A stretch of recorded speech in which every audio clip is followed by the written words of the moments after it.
I chanced on somebody's appointment letter. I asked myself, can this be a substantial document in the court of law? Now, it means that there are a lot of appointment letters that people are receiving that cannot stand at the court of law. What are the key features of an appointment letter then? Now, let's use the Labor Act 651/2003 to be the justifiable or the guide for us in this case. Now, what are the contents as an employee? What should you expect in an appointment letter? First of all, you should be able to see that the appointment letter being given to you is on a letterhead.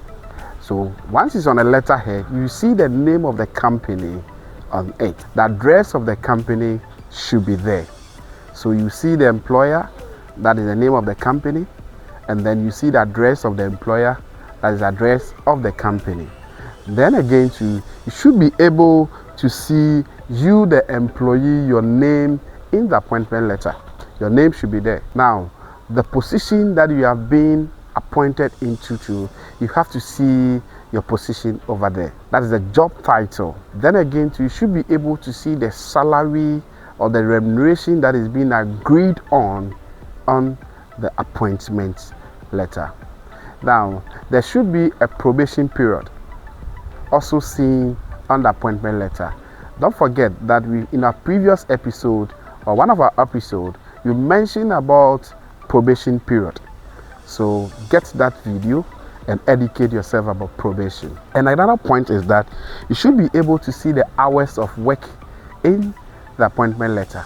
Whether you work from Monday to Friday or you work even during weekends, all those things has to be stated categorically in the appointment letter.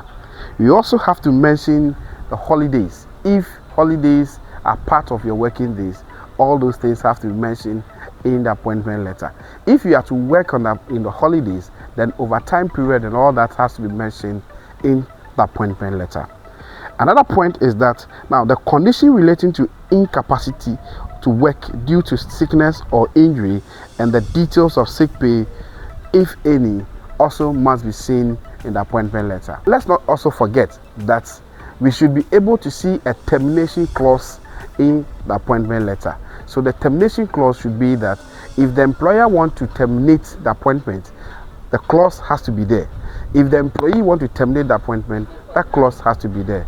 Now, in the wisdom of the labor law, or the labor law categorically states that once an employer wants to terminate an appointment, the employer has to give 1 month notice to the employee. So the employee also have to give a month's notice to the employer.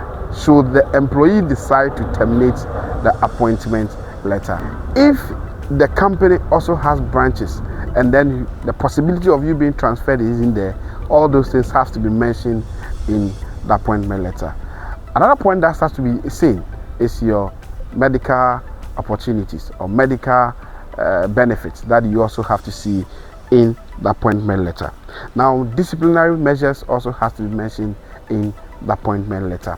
However, disciplinary measures can't specifically or 100% come on the appointment letter, but you can find some of these disciplinary measures in the condition of service of the company. Well, the last but not the least that we'll talk about is the grievance procedures in the organization.